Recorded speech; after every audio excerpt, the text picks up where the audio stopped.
Hey guys, it's Danny and today is day 19 of the Food Styling Challenge. Today we are talking all about how to get that perfect cheesy pizza pull. So let's jump in with all the tips and tricks. Tip number 1 is to pre-cook and pre-cut your piece of pizza. Now basically what this means is that we are manufacturing the pizza to get it to pull exactly where we want it to pull. This isn't a assemble the whole pizza and then wonder why your cheese pull didn't work situation. We're going to pre-cook our crust. So if you have a raw crust, you want to go ahead and pre-cook that crust until it's almost done. After that, you're going to cut out the pizza piece as big as you want with a pair of kitchen shears or a very sharp knife.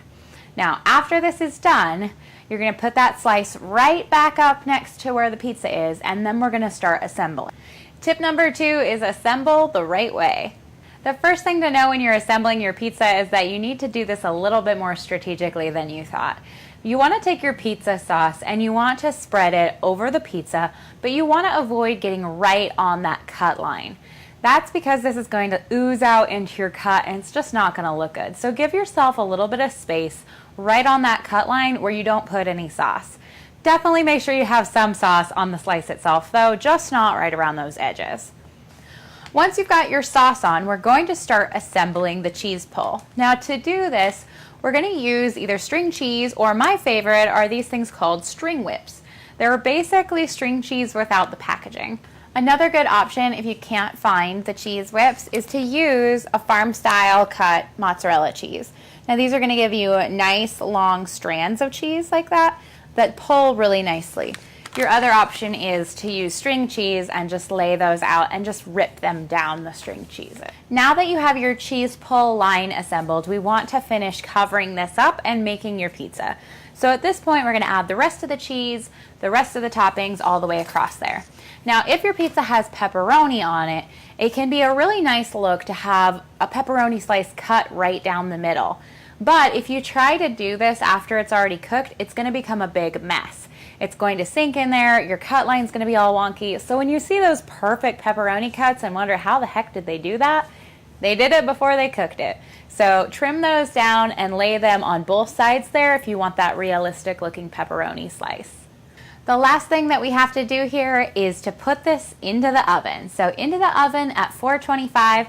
If you have a pizza stone, use the pizza stone. If you have a crisper where they're a aluminum pan that has holes in the bottom, use that. Those are all really good options. You want to try to get that crust really nice and crispy on the bottom so that it's not soggy at all. My next tip takes a little MacGyvering, but you want to build a custom pizza puller. That's not really a technical term, but this is basically what it is. So this is a pizza puller. So basically what this is it's a pizza slice server, and what we've done is we have epoxy glued some thumbtacks onto here. So what's going to happen is as we slide underneath that pizza, we're going to tap it up and shove it into the crust there, and then as we pull, it's going to give us a nice resistance to get that cheese pull without it sliding off of here. Now there's lots of other ways that you can do this. You can use really heavy duty double stick tape, but this is by far my favorite way. It's consistent, and once you build it, you don't have to build it again, so you always have something really great to be able to pull those pizza slices with. I hope that this video was helpful and that you enjoyed it. If you did, leave me a comment below and let me know.